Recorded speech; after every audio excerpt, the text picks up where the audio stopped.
The First Arab-Israeli War of 1948 emerged from decades of mounting tension in Palestine under Ottoman and then British rule, shaped by competing national movements, imperial interests, and the catastrophic impact of the Second World War. By the late 19th century, political Zionism had begun to articulate the goal of establishing a Jewish national home in Palestine, motivated by persistent anti-Semitism in Europe and later intensified by the Holocaust. At the same time, the Arab population of Palestine, which had lived on the land for generations, increasingly developed a sense of national consciousness and opposition to large-scale Jewish immigration, fearing dispossession and loss of political control.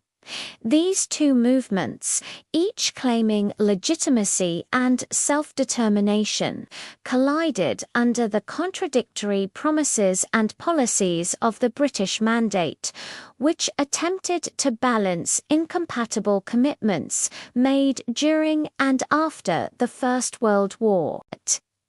During the interwar years, Jewish immigration to Palestine increased, particularly in the 1930s as Jews fled Nazi persecution. Land purchases by Jewish institutions, while legal, altered the rural economy and heightened Arab anxieties. Violent clashes erupted periodically, most notably during the Arab Revolt of 1936 to 1939, which was suppressed by the British with considerable force and resulted in deep political fragmentation within Palestinian Arab society. Jewish paramilitary organizations, such as the Haganah, expanded and professionalized during this period, gaining military experience and organizational cohesion. While more radical groups like Irgun and Lehi adopted insurgent tactics against both British authorities and Arab targets. By the end of the Second World War, Britain was exhausted, facing international pressure, and increasingly unwilling to maintain control over Palestine. In 1947, Britain referred the Palestine question to the United Nations, which proposed partitioning the territory into separate Jewish and Arab states, with Jerusalem under international administration. The UN General Assembly adopted the partition plan in November 1947. Jewish leaders accepted the plan despite reservations about borders and security, seeing it as a legal foundation for statehood.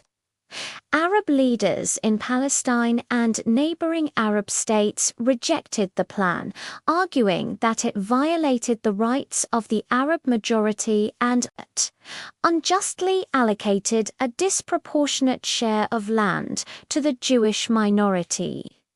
Almost immediately after the vote, violence escalated into a civil war between Jewish and Arab communities within Palestine. From late 1947 to May 1948, the conflict took the form of intercommunal warfare.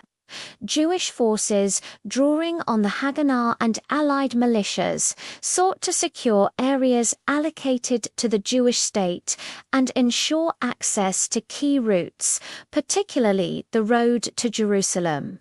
Arab irregulars, including local militias and volunteers from neighboring countries, attempted to block these efforts.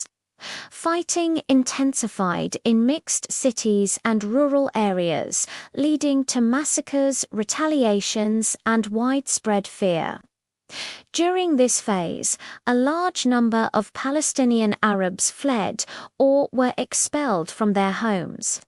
driven by a combination of direct violence, psychological warfare, breakdown of social order, and expectations of return after an anticipated Arab military victory. This displacement would later become one of the most enduring and contentious legacies of the war. On the 14th of May, 1948, as the British Mandate formally ended, Jewish leaders proclaimed the establishment of the State of Israel.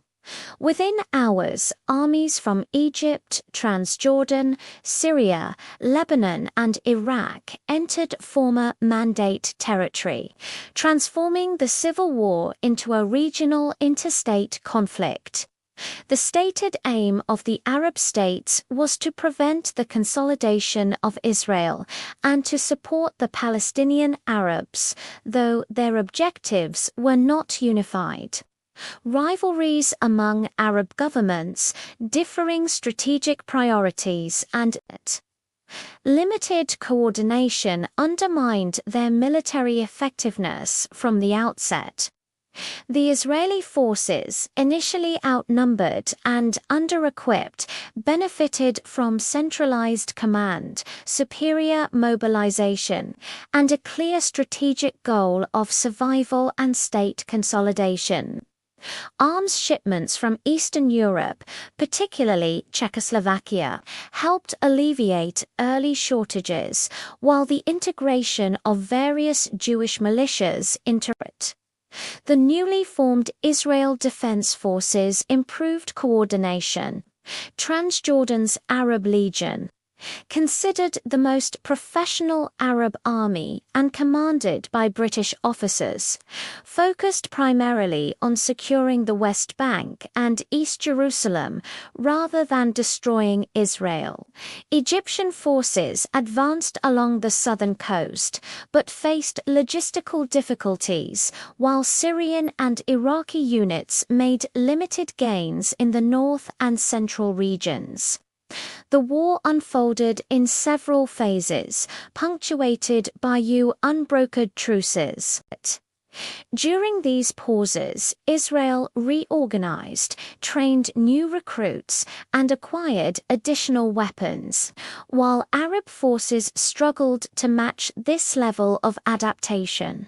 When fighting resumed, Israeli offensives expanded beyond the boundaries proposed in the UN partition plan, capturing territory in the Galilee, the coastal plain, and the Negev. By early 1949, Israel had secured military dominance, and separate armistice agreements were signed with Egypt, Lebanon, Jordan, and Syria. No comprehensive peace treaty was achieved, and the conflict formally ended with armistice lines rather than recognized borders. The outcome of the war dramatically reshaped the political and demographic landscape of the region. Israel emerged as a sovereign state with control over more territory than envisioned by the UN plan. Jordan annexed the West Bank, including East Jerusalem, while Egypt administered the Gaza Strip.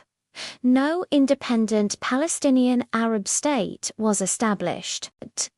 Approximately 700,000 Palestinian Arabs became refugees, dispersed across neighboring countries and territories, where many lived in camps under precarious conditions. Their displacement, known to Palestinians as the Nakba or catastrophe, became central to Palestinian national identity and a core grievance in the ongoing conflict. For Israelis, the war was remembered as a war of independence, a struggle for survival against overwhelming odds that culminated in national rebirth after centuries of persecution. This narrative emphasized unity, sacrifice, and legitimacy derived from international recognition and battlefield success.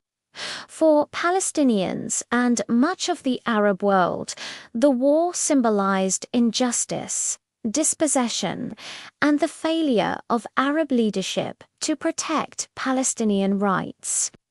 These competing memories hardened over time, making reconciliation increasingly difficult.